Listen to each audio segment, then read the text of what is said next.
Good day, everyone.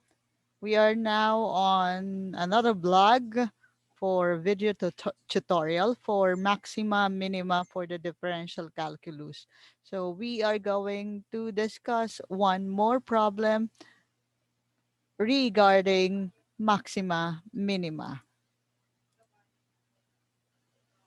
So we have here one problem.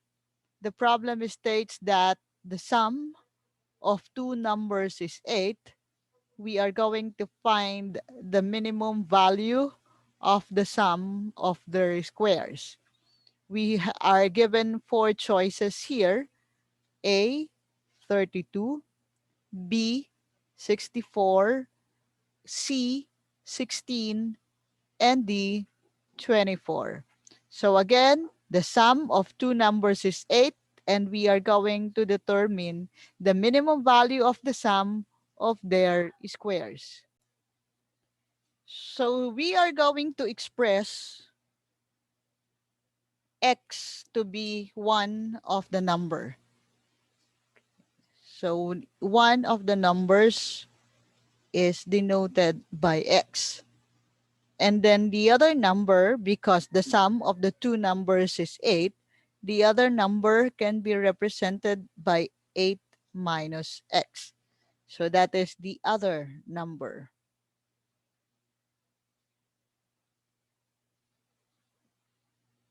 And then we are going to express the sum of the two numbers as the sum of the first number, x, plus the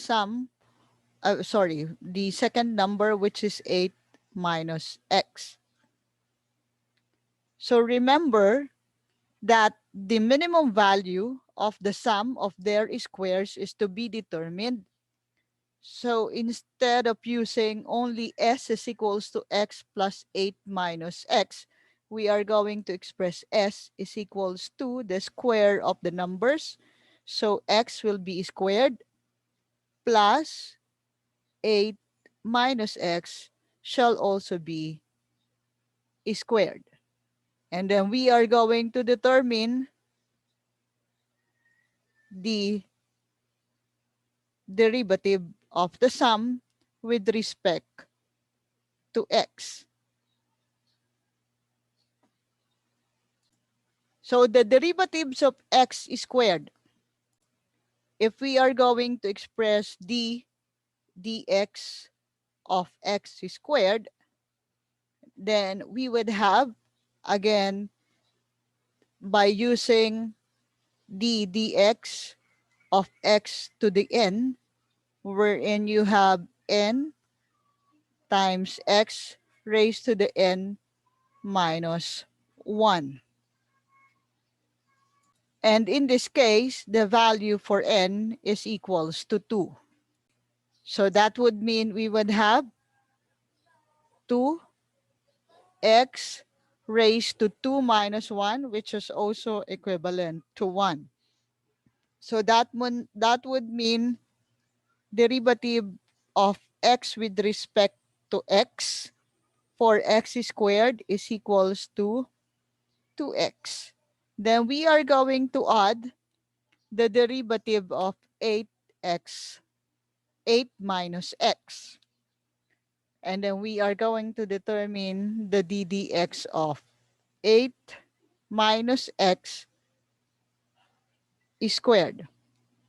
So that the derivative of 8 minus x squared, take note that we can make use of the power formula. So this would become 2. Then you would have 8 minus x raised to the first power. And take note that we have 8 minus x for the derivative of 8 minus x. We will have negative 1. Take note that derivative of constant is 0, and then the derivative of negative x is equals to negative 1.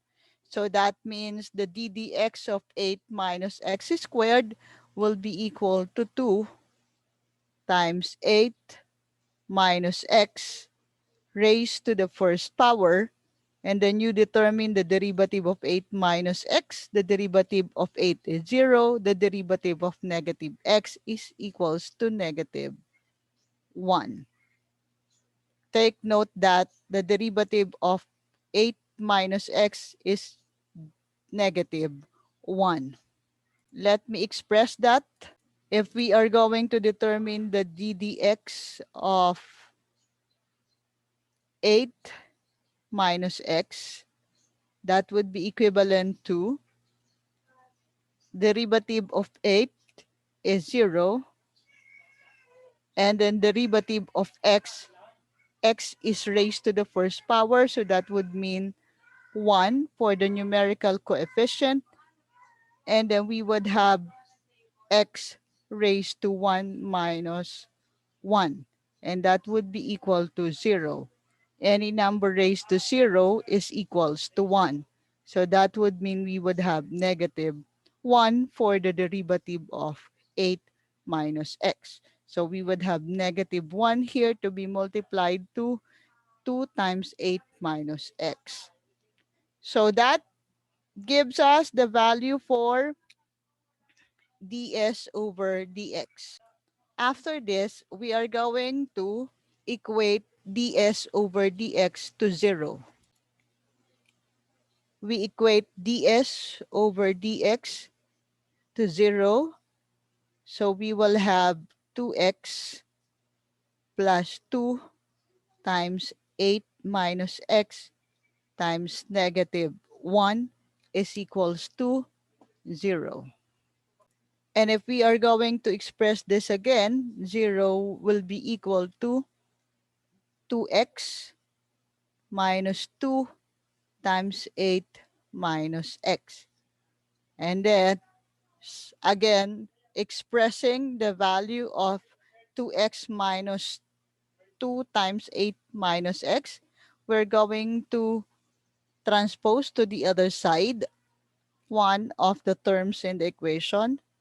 This would give us 2x is equals to 2 times 8 minus x.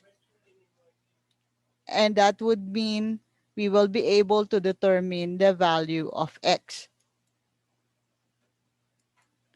So we have 2x is equals to 16 minus 2x.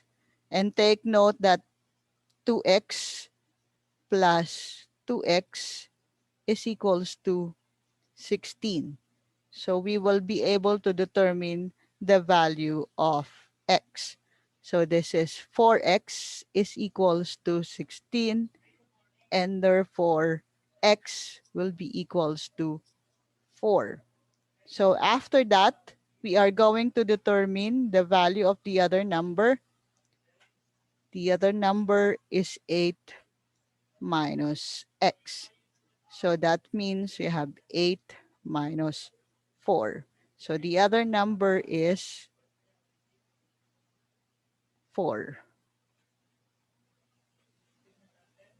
And if you are going to determine the sum, if we are going to determine the sum is equals to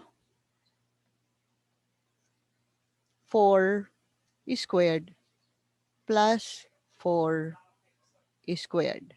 So the sum is equals to 32. So the sum of the two numbers, the answer is 32. This will be our answer. So that means take note of we have to take note of the conditions given in the problem. So we have the sum of the squares of the number. So we have the answer is equals to 32. So if we are going to answer the problem, then that means we can just answer this one. The answer is 32. And that would be all for today. Thank you very much for watching. I hope you have learned something. We're going to have another blog or video tutorial regarding Maxima and Minima. Once again, this is Engineer Ramirez. Thank you very much for watching and for listening, and see you again on my next blog.